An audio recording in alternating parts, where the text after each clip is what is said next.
Welcome to Building Sustainability Podcast with me, your host, Jeffrey Hart, aka Jeffrey the Natural Builder.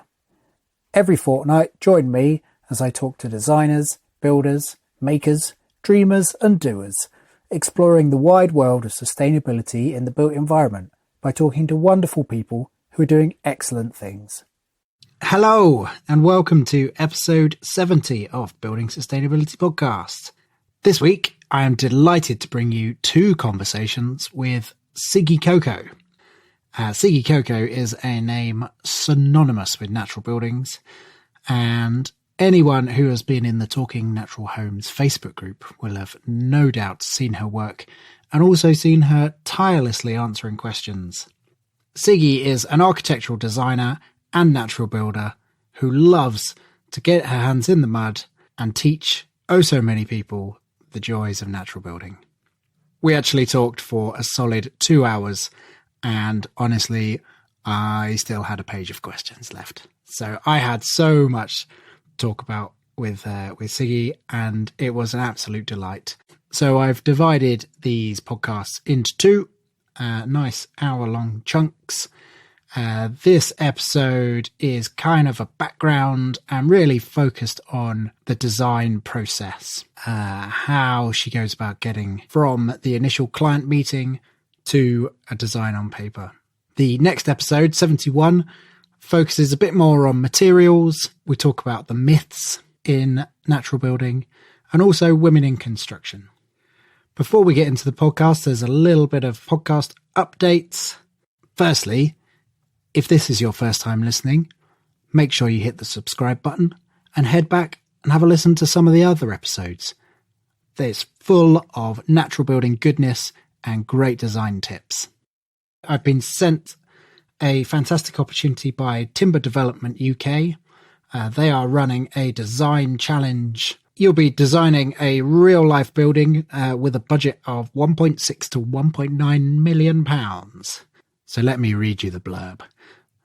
We are looking for students and 2021 graduates from UK universities, any built environment subject, to register by the end of February to join a team and design a passive house community centre, predominantly from timber, that sits lightly on the site, producing more energy than it consumes. You need to register by the 21st of February, that's 2022, on the Trada website. There's a link in the show notes. You can self-select your team, or we can help you, and then you submit your entry by mid-June. And there is a live judging and awards on the 22nd of July at the New Model Institute for Technology and Engineering in Hereford. There are cash prizes and certificates for all valid team entries, and it sounds like a great thing to get involved with. And if that wasn't enough, all the students get free software included, so you get use of Trimble's SketchUp Studio portfolio, Design, PHPP, and the AECB's CO2 calculator. So access to a whole load of high-end stuff. Seems like a great competition. I know they get lots of entries every year. Could be a good thing to get involved with. Also, in news of upcoming events, I am teaching a spoon carving workshop. If you are local to the Bristol area and available on the 7th of May 2022, then come along. We will be carving a spoon from a log using just simple hand tools, a saw, an axe, and a couple of different knives. So if you want to learn all of the techniques and how to do it safely and really just enjoy a wonderful craft that opens up so much. I get so much in my life from being part of the spoon carving community. Come along and join in. I will put a link to that in the show notes. And what else to say? Yes, we've got a few lovely patrons to say thanks to. As always, upfront apologies for poor pronunciations of names. We have got Robert Greaves, who also left a fantastic review on iTunes. So thank you for that, Robert. We've got Aniko Hedgedes. Sorry, Aniko. We have got Elizabeth Shon, and we have got Anthony Gregorzek. So thank you, all of you, for contributing. Anthony and Robert have gone for the Building Sustainability Superhero level, which means they are giving £5 a month. And in return, they are going to get a hand-carved spoon. Kind of fitting for today's intro. So thank you all to those who have joined up this month. And also just thanks to everyone else that supports the podcast. It genuinely does mean this podcast can exist. So thank you. Okay, that is enough from me. I will give a little tiny house update at the beginning of episode 71, and I will be back very briefly at the end. Enjoy Sigi Koko.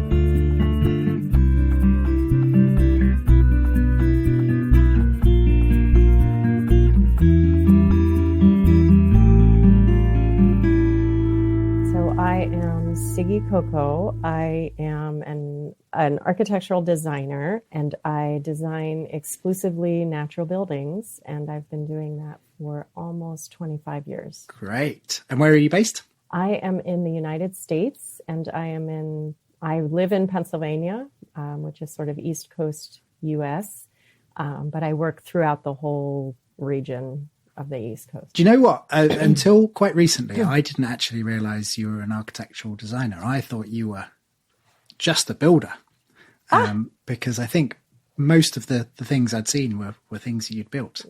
So it was a nice surprise to find out. So the way that I work is, so the first building, it was a house. It was an addition to a house outside of DC.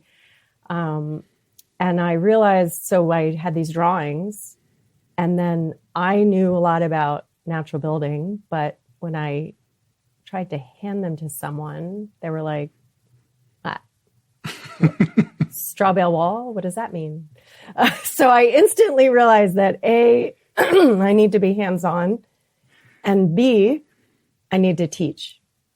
Uh-huh. So that's how I started teaching, for one, which I'm actually quite introverted. So that was a real big, that was very stressful. So I was very hands-on with that one. So it was basically the builder and I built it together. Yeah. And I happen to really enjoy being hands-on, but I also enjoy the design. So I usually do something hands-on on every project. Uh-huh. And I always offer to teach natural building workshops on every project. Before that first project, had you done a hands-on work before? Well, my mom would say I've been hands-on since I came out. So yes. Okay. But specific to natural building, that was, I would say, I have an art background. So my undergraduate degree is in fine arts and sculpture specifically. So that's very, tactile, hands forward. And then when I went to architecture school, I was kind of the weird one that, grew grass on her roof and snipped it with scissors and, built the walls out of clay instead of, chipboard and foam board. And So in that sense, yes. And then from a natural building standpoint, specifically, I read everything I could get my hands on, which at the time you could literally read everything there was out there. Joined one of I think it was the first East Coast Natural Building Colloquium in 1996. And so I did that and I felt like I am home. So, oh, lovely. I mean, how did sort of natural materials get into how did you sort of come across them? Yeah. So when I went to architecture school because I saw a photograph of a Antoni Gaudí building when I was 7 years old, and it made me weep because it was so beautiful to me. Do you remember which building it was? It was a photograph of the blue tiled spire that's at the bottom of the hill in the park.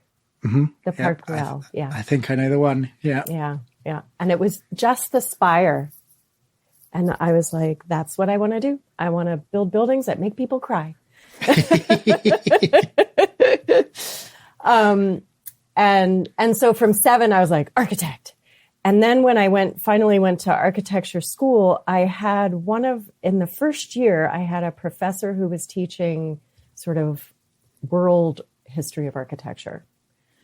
And the way she approached it was teaching she would show indigenous buildings from around the world and say why they were built the way they were. So, you could see from the building, oh, this area floods. Oh, they don't have wood here. They only have stone and clay. Oh, this is an arid climate and they collect their water and everything is about cooling, and that's, I was like, yes. Okay. That's what we're doing. Yeah. So to me, that instantly, if a building makes sense for where it is, I'm hooked. Right. So from the materials to the climate, the reaction to the climate.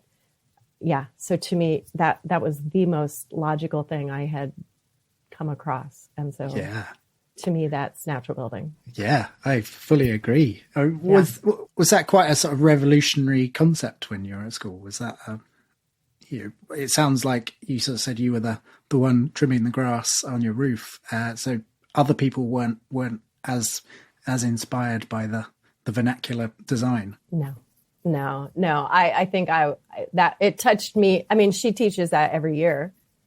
And it's not, so I went to the University of Texas in Austin. It's not like they're spitting out natural builders or natural architects, So it just, for me, the way that I grew up and with my sensibilities and my mom's German and, very practical, right? And efficiency and, so that's my mindset. And to me, that natural building is all of that, and also tactile and also user-friendly. And all of a sudden people can meaningfully participate in building. So it's got this whole like human,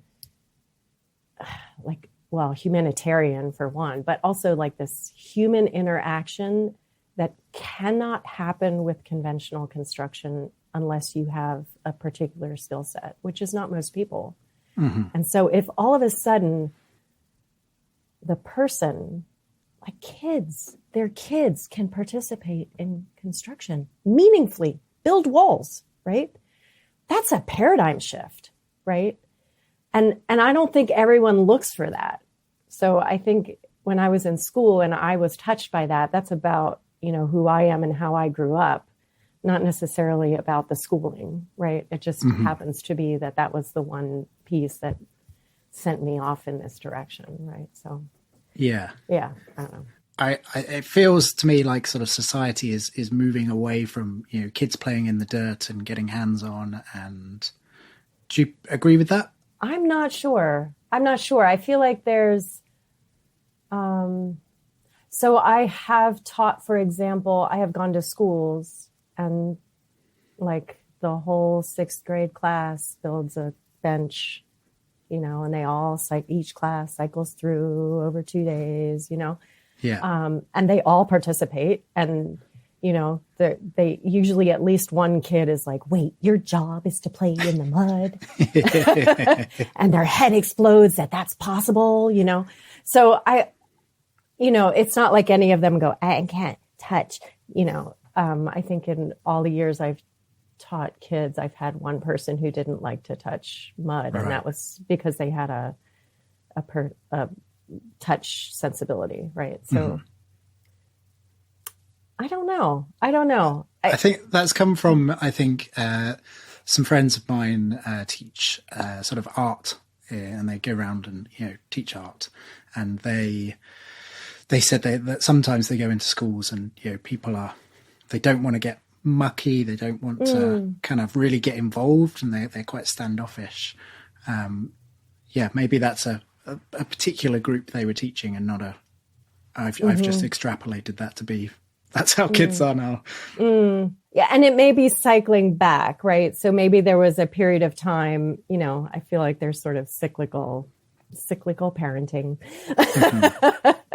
So it's possible that we're back to hands-on again or something. Yeah. I don't know, but yeah, certainly. So I'm interested to know about your design process, and how do you, I guess, sort of extract an idea from the clients, and then how, what are the important things that you then take forward? So I have a fairly rigorous intake with clients.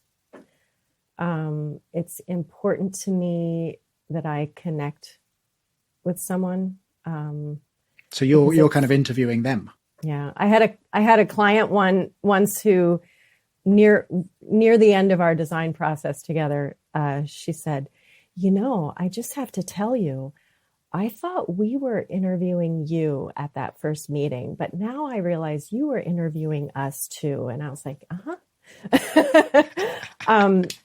and it's never personal. It's just, to me, it's important that we can communicate well and that we're on the same page. So it's important to me, for example, that communication is always respectful. Like that is maybe obvious, but that natural building and sustainable issues are their top priorities, right? Obviously they want, it's usually homes, right? They want a home that's livable and beautiful and works for them and all of that. But any architect can do that. Mm-hmm. But if they're going to compromise on some of the natural building bits, like if we take straw bale out, I don't want to do it. Right. So I wouldn't want to quit on them because they, had a decision shift. So it's now at the point where people only approach me because that's what they want. But there was a period of time where I had to weed that out. And also size. So if something's quite large and it's just, a couple and one kid, I don't want to do that project either because I will keep trying to make it smaller and they will keep trying to make it bigger. And, we're going to clash. So they should work with someone who's happy to make it as big as they want it to be. Right. So, there's things like that. But once I've sort of connected with someone, I do what I call collaborative design. And to me, what that means is it's a pretty hefty education for them of what the materials are, the physics of why they perform, why the windows are placed where they are, where the sun is, how that works, how their heating system works in collaborate, so that by the end, they understand why they made every single decision. And I have empowered them to be able to make those decisions because they have a knowledge base, right? Yeah.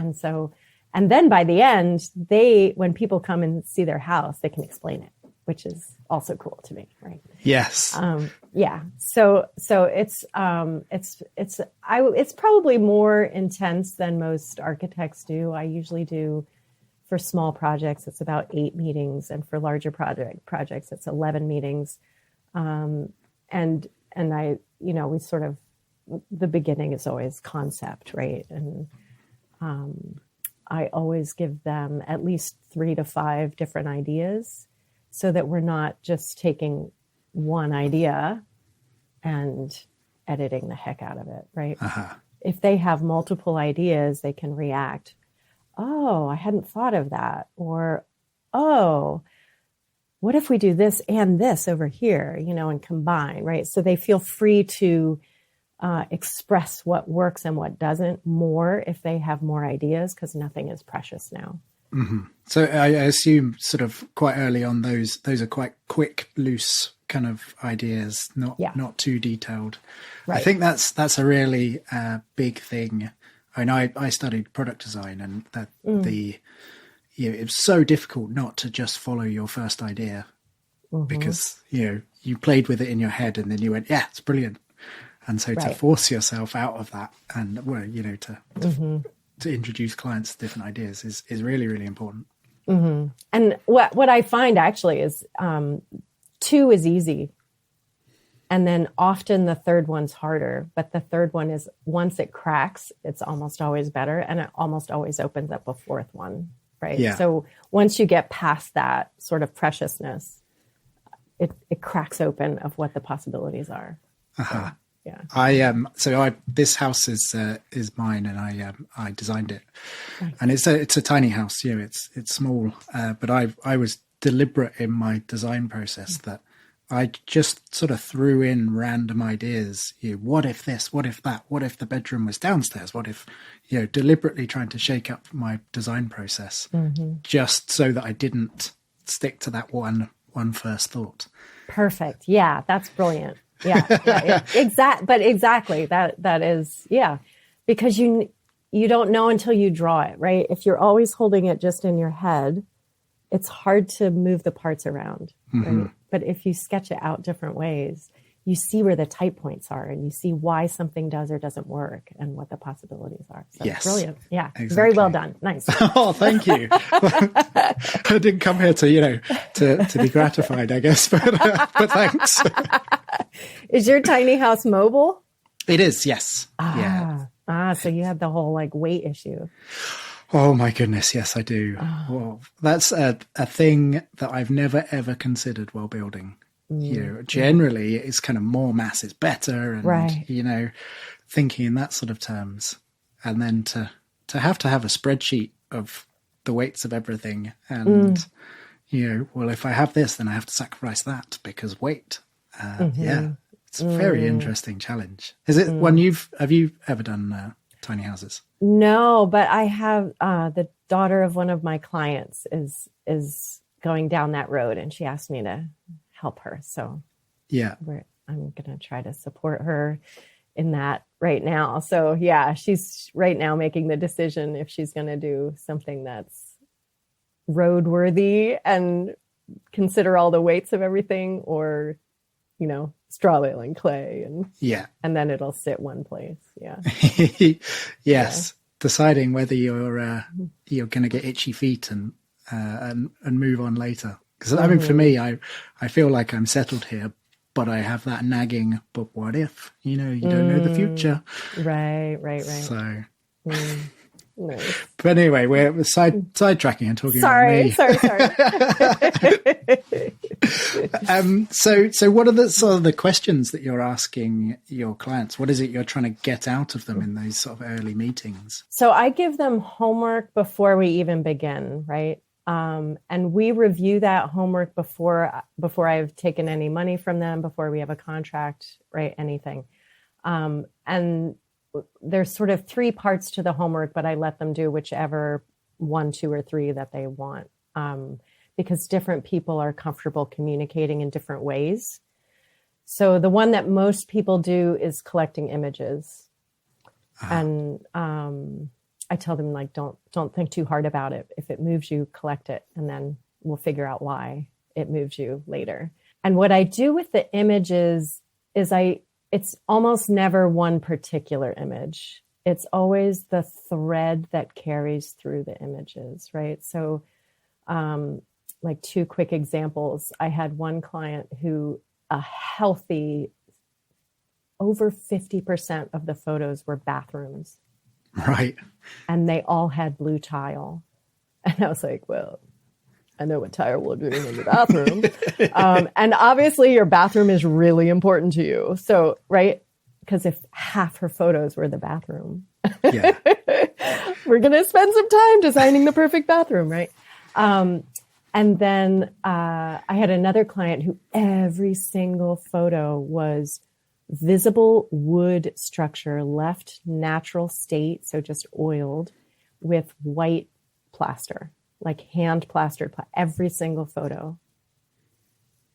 And I was like, okay, I know your aesthetic.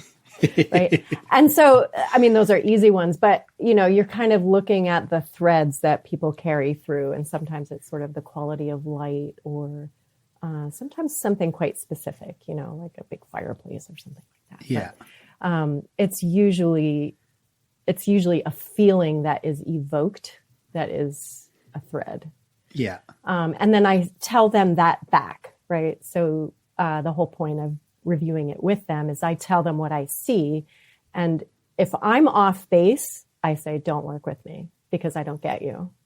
Mm-hmm. Like only think about working with me if what I'm saying back to you resonates, right? So, and then the second exercise is a writing exercise. And I ask them to project into the future, pretend the house is done, and write something. It could be like a morning ritual, or, coming home at the end of a day, or something, your cup of tea, I don't know, whatever it is.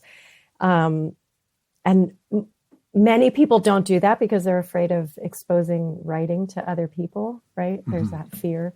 But when people do that, it's often really revealing, right? About sort of what life wants to feel like, right? Yeah, I bet. Yeah. And then the last one is pattern language. I give them pattern language. As just read that homework. Yeah.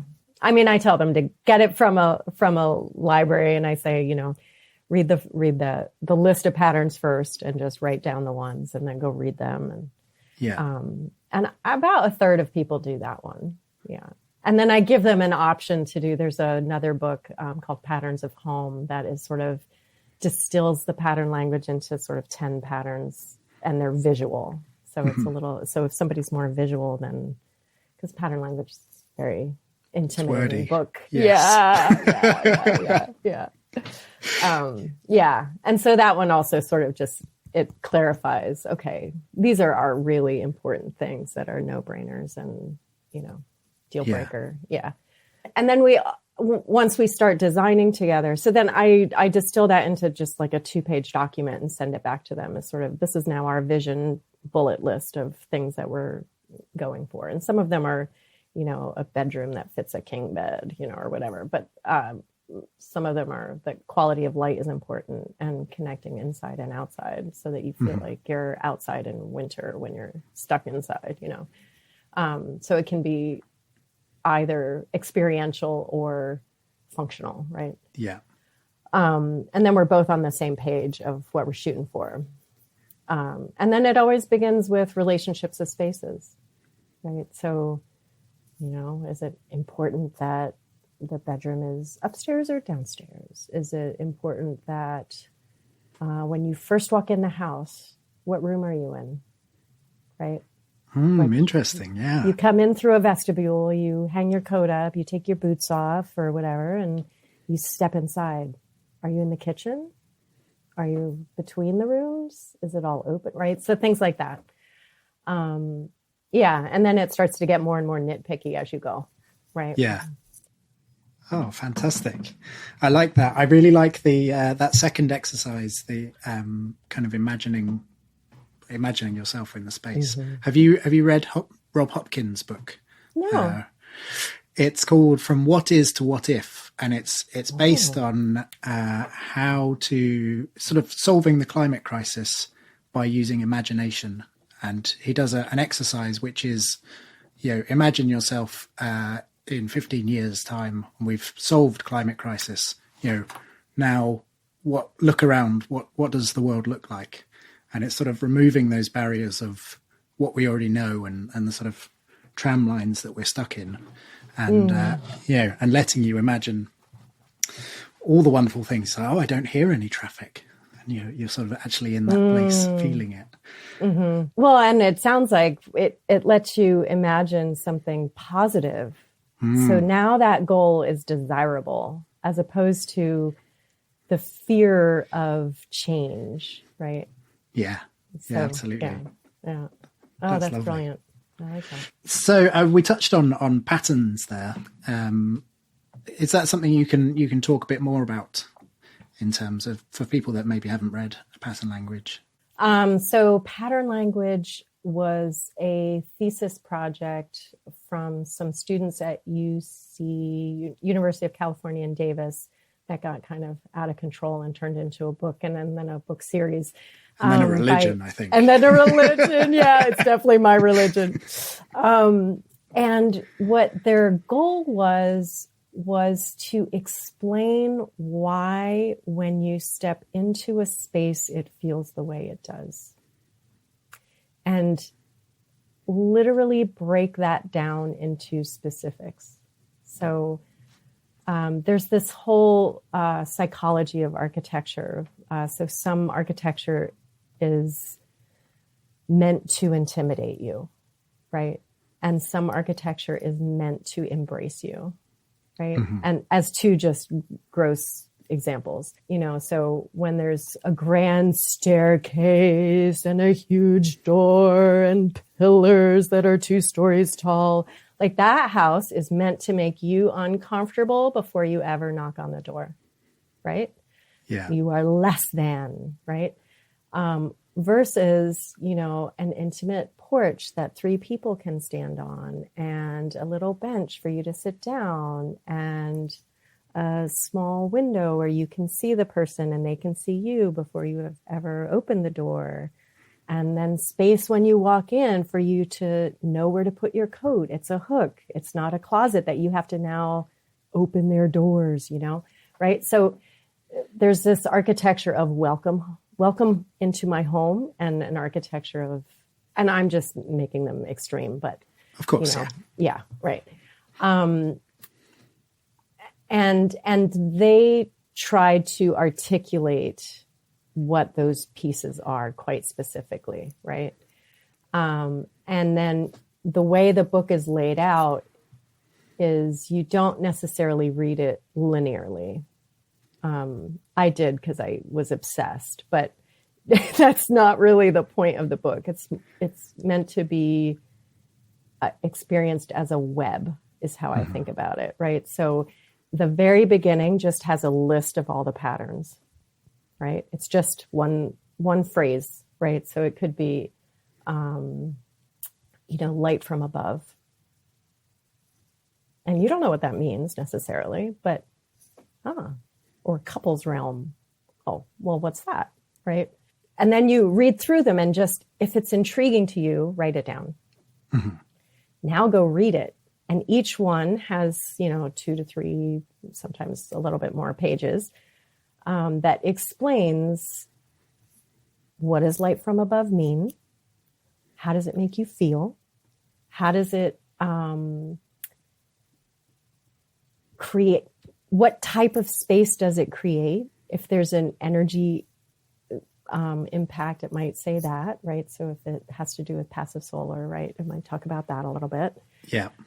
And then at the beginning and the end of each pattern, it lists related patterns. And so then you read those and anything intriguing, right? So now that's why you're on a web. Right? Yeah. And then you distill it into the patterns that speak to you the most, right? So people with kids would have things that are kid related versus, if it's a couple and they don't have kids and they're older and they're definitely not going to have kids, then they wouldn't do the ones that are kid related, right? Mm-hmm. So things like that. But yeah. And to me, it's brilliant in the way that it's a way of communicating about space. How do I want to say this? It takes you out of, I need a spot for my kitchen pot, to, I want my home to feel like XYZ. We'll be back after a quick break. Hey there, I'm Mick from the Mick and Pat Show. That's right, and I'm Pat. Looking for a podcast that's like catching up with old friends? Well, you're in luck. We're here to bring you weekly doses of lifestyle commentary, discuss culture and politics, and top it off with the occasional beer and film reviews. But it's not just about us. We're a community. Our listeners are our kin, and we let you all have a say in what we discuss. So saddle up and join the conversation at the Mick and Pat Show. You can check out our website or find us wherever you get your podcasts.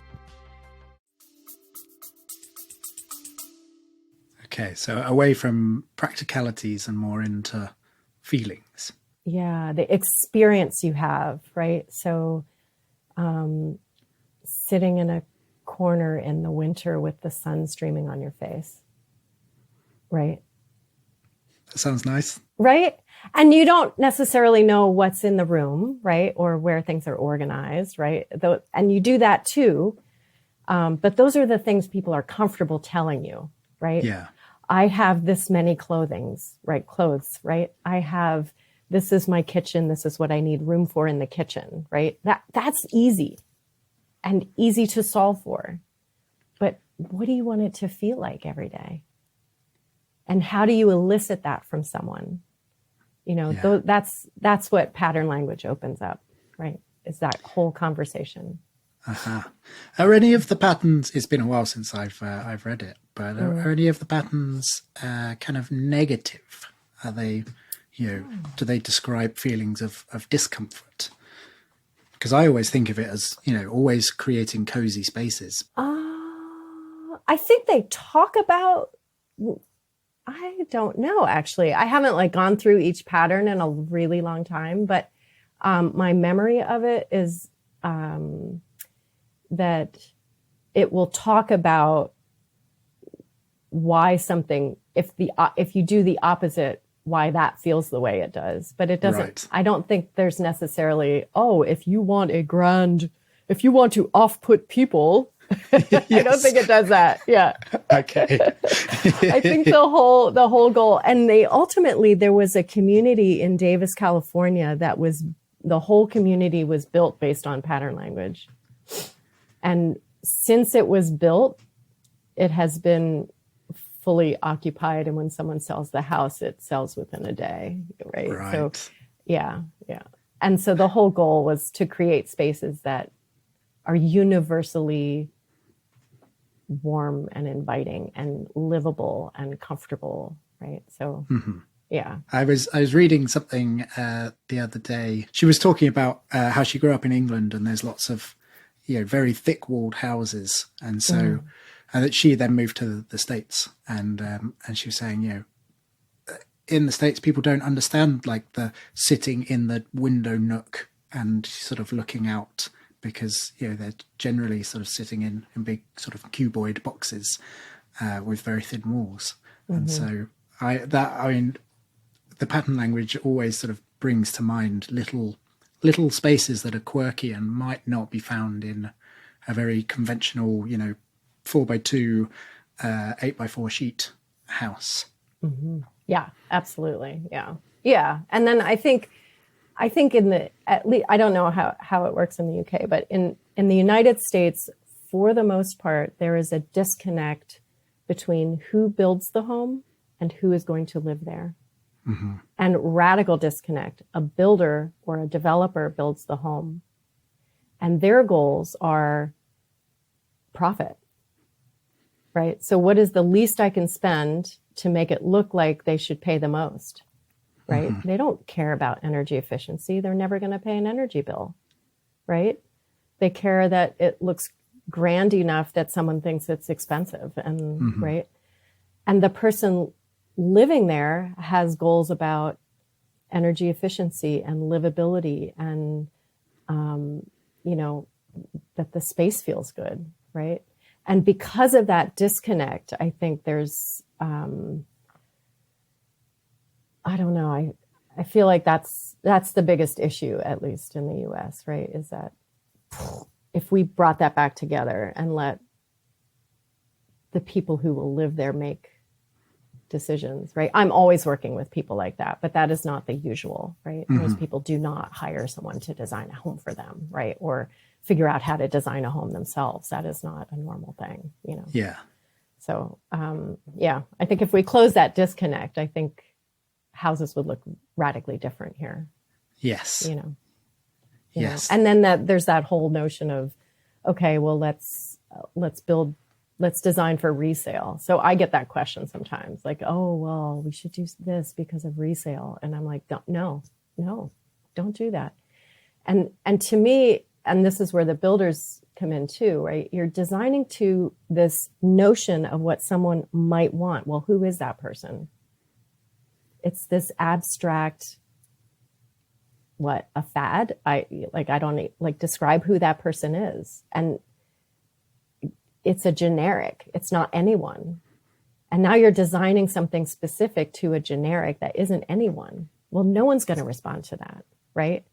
Whereas if you design something that specifically meets your needs and makes you feel at home, guaranteed someone walks into that space and goes, I feel at home, right? So that whole notion of, design for resale, like, no, this is your home, designed for you, So I don't know. I feel like there's all of these other disconnects that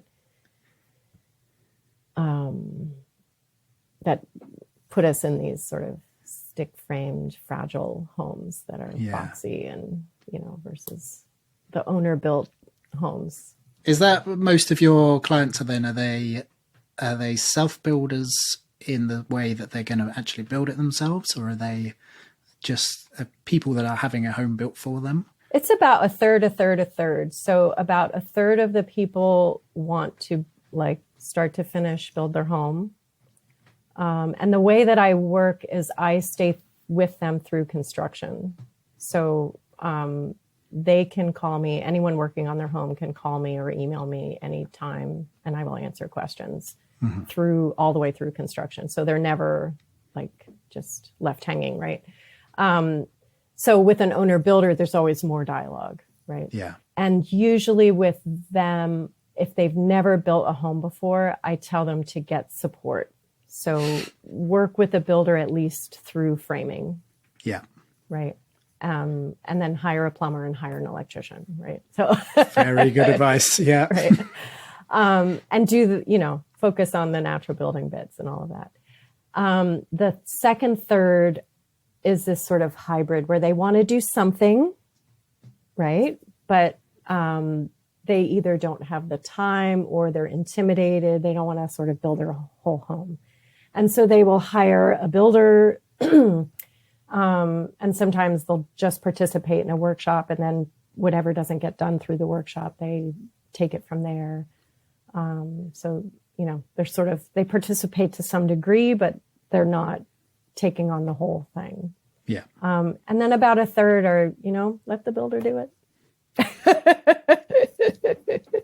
And then what sort of, as a sort of market in the US, I get the impression that more people are building their own homes over where you are than in the UK. I think the UK self-build market is tiny, minuscule. Yeah. Do you have a sort of sense of how many people are? No, not really. I think we have this sort of, rugged individualist thing in the US, right? And our history is, push out native people and build our own space and take it over, right? So very owner builder ranchy, hands-on history for good and bad. But where that comes into legality of building homes is almost everywhere in the US, there is some method for an owner to design and build their own home within the building permit structure. And in some places, if it's under a certain size, you don't even need a building permit. And in some places, that size is quite large. I think this has changed, but when I was in Texas, it was 2,000 square feet, which is what, 200, that's 200 big. square meters. Yeah. Yeah. I think that's changed now, but that's basically almost every house, right? So you didn't need a permit. So, I am pro building permit, but, so there's a method for, doing owner builder everywhere. Almost everywhere, right? So yeah. So in the designs, you spoke a little bit about natural light, and how sort of important is that? Very, yeah. So I have on an intake form, I have this sort of little mini questionnaire, like what excites you the most, and one of the questions is ample natural light, right? I have yet to have someone not check that off. If they didn't check that, would that be a sorry, we're not working together? No, but if they didn't, my guess would be when they collected photos, it would be in the photos. Because we are solar powered, right? We need the sun to feel good, right? Both physically, literally, right? That's how we generate vitamin D, and that stems depression and all of that. But, it's warmth in winter. It's what grows our food. It's, it's our lifeline, right? Like sun and water. That's most of us, right? Yeah. It's the rare person who's like, I would like to live in a dark cave, right? That's not most people, right? So to me, natural and balanced natural light. So I think there's a way to bring in lots of light and have it not feel comfortable, right? So to me, that there's actually a pattern of in pattern language, where it talks about having light from two sides of a room, right? And that, so if you have, let's say you have two windows in a room. If they're both on one wall, the quality of light is not as good as if one is on one wall and one is on another wall. As in opposite walls? Opposite walls, or even 90 degrees from each other. Okay. Because instantly you're balancing the light as it comes in, and you're reducing the glare as it comes in. And you have more opportunities for sun to be streaming in, right? Instead of just being one directional. And so all of these other things happen. And if you open those two windows that are on different sides of the room, you immediately create positive and negative air pressure and therefore airflow. So there's all of these then side benefits of, okay, I thought I was just making better light, but I also got ventilation out of it. And every time you get more than one benefit out of a solution, it's to me a better and better solution, right? So, yes. Yeah. So natural light is fantastic. Key. Yeah. It was one of the things I really struggled to design for this house is, how big is too big on windows? I didn't want it to feel dark. And I wanted to have a roof light that you can see above me. And I knew that I wanted that to be north facing, so it didn't create hard light coming in from the sun. And that was pretty much all I knew about windows. And I just had to kind of feel my way through. And I made little models that I sat out in the sun and kind of poked my phone into the model so I could see what the light was looking like. Yeah, no, that's brilliant. Yeah. Yeah, it was a nightmare. Well, not a nightmare. It was a challenge that I throughout the build I've sort of gone, did I do that right? Oh, that's too small now. Oh, that's too big. I guess I'll know when it's a more complete thing. But I think it's like anything. The first time you do it, your learning curve is much higher, right? So figuring out what you know and what you don't know, and how can I know what I don't know? So, okay, I'm not sure about how the light is going to play. So I'm going to build a model and I'm going to shine the actual light into the model in the orientation that it will be, right? And be a little scientist to figure out like, okay, well, what's that going to look like? And at least approximate it, right? Yeah. And then make the best decision you can. And then you're going to live there and you're going to learn, okay, this worked really well. Good job. And you're going to figure out why. And then things that don't work, you're going to figure out why. And if you ever did it again, it would be better. And then the next one better and the next one better. Right? So that it's just the nature of things. One of the first things I tell clients is your home is not going to be perfect, right? That's not feasible. It's not like there's always going to be things that you second guess. It's just the way it is. Yeah. You know? So yeah. I suppose, there's a lot of pressure about that kind of, this is my forever home. Everything needs to be exact, I guess that's unhealthy, isn't it? Well, it's for most people, they do it one time, right? I mean, I do it more than once, but they do it one time for them. And so there's this huge emotional weight on it. And it's usually the most money anyone spends on something. So there's a financial weight on it.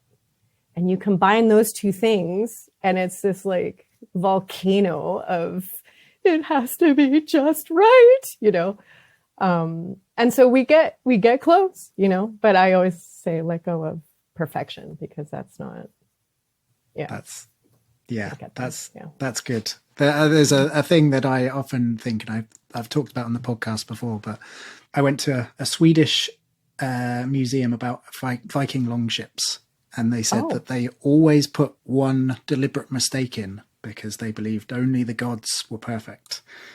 And I always like that, because when I'm building something and I do a little mistake, I'm like, there we go. There it is. I love that. Yeah.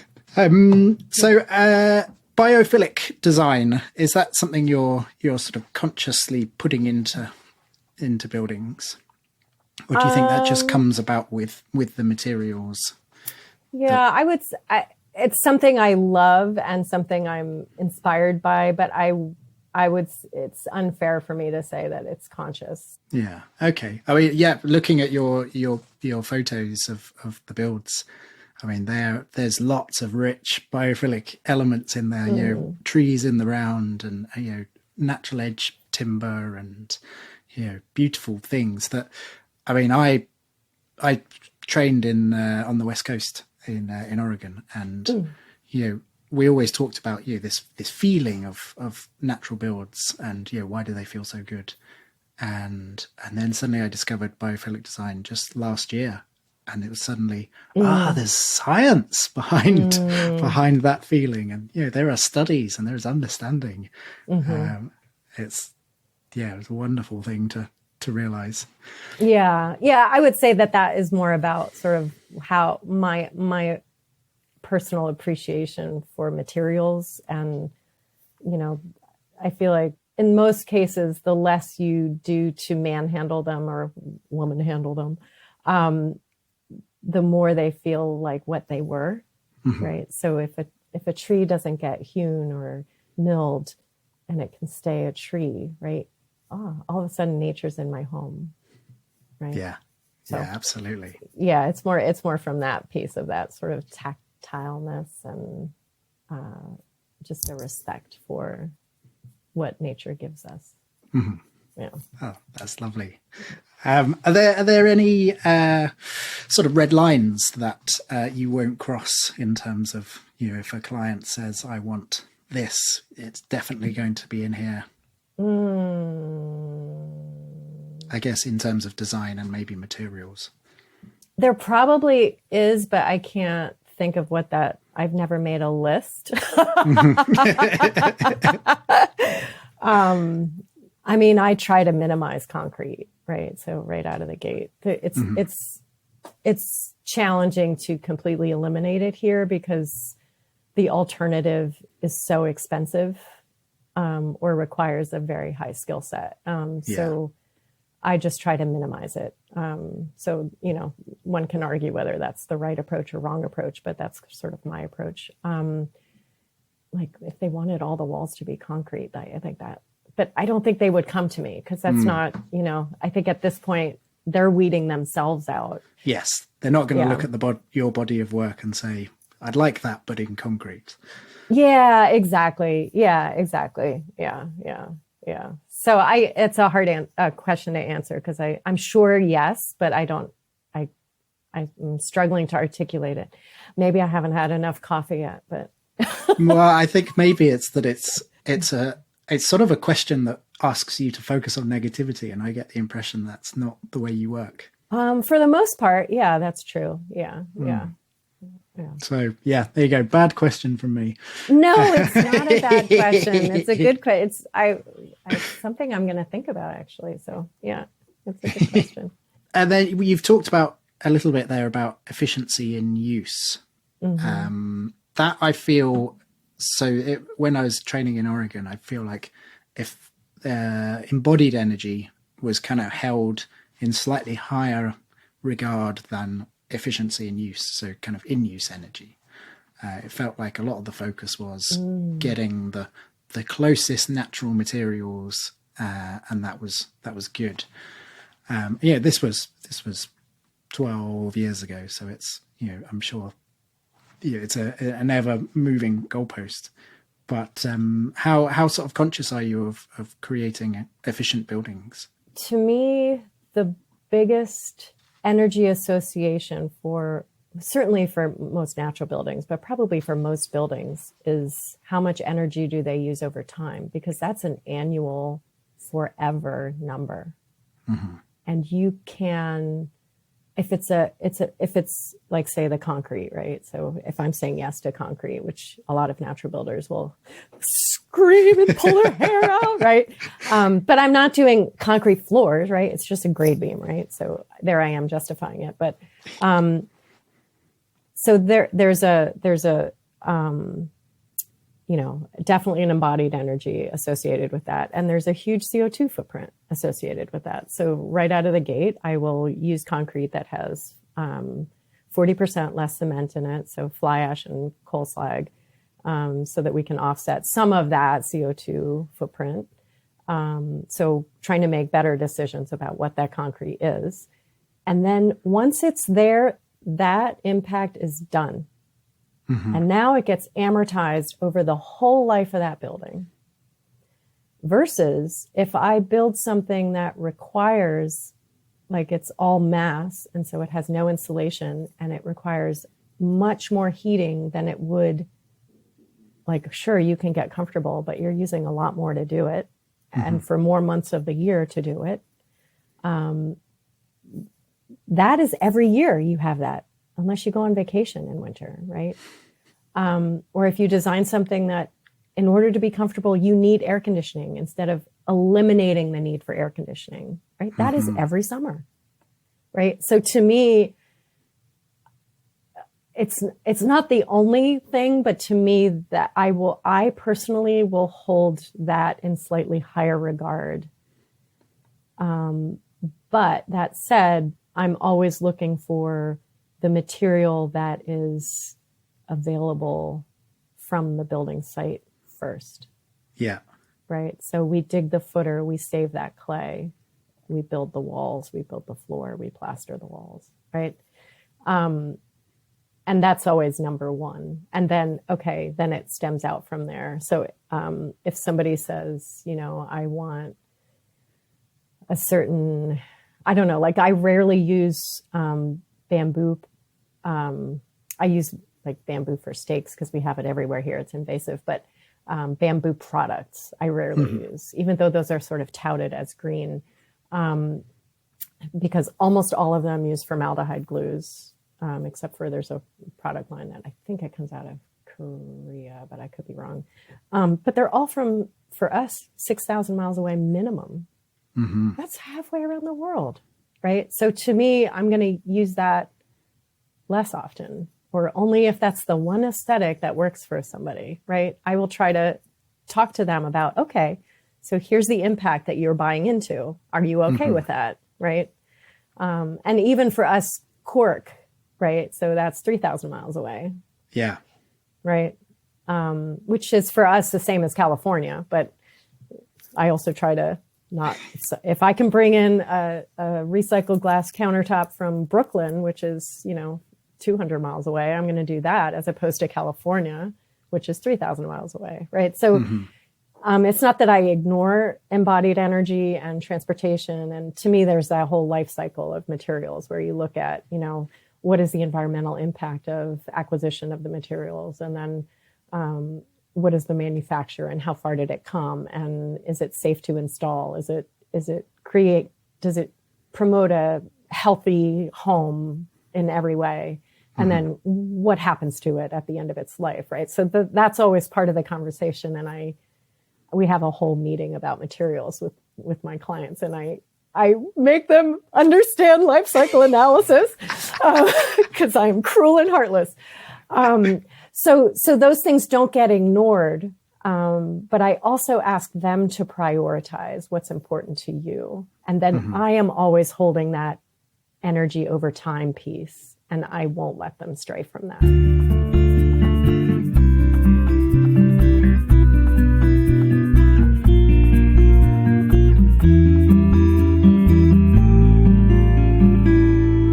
Oh, how wonderful was that? Goodness. I had such a nice time talking to Sigi. So if you've enjoyed that, then head straight on over to the second part of our conversation, which is episode 71. It's focused less on the design aspect and more on the materials, common myths, and we talk about women in construction. If this was your first Building Sustainability, hit the subscribe button to catch all future episodes. And if you've got a moment, love it if you could leave a review. There's a link in the show notes. It'll just take 2 minutes and makes a huge, huge difference. Thank you. Really appreciate you listening. Hope you're having a great day. Until next time, bye.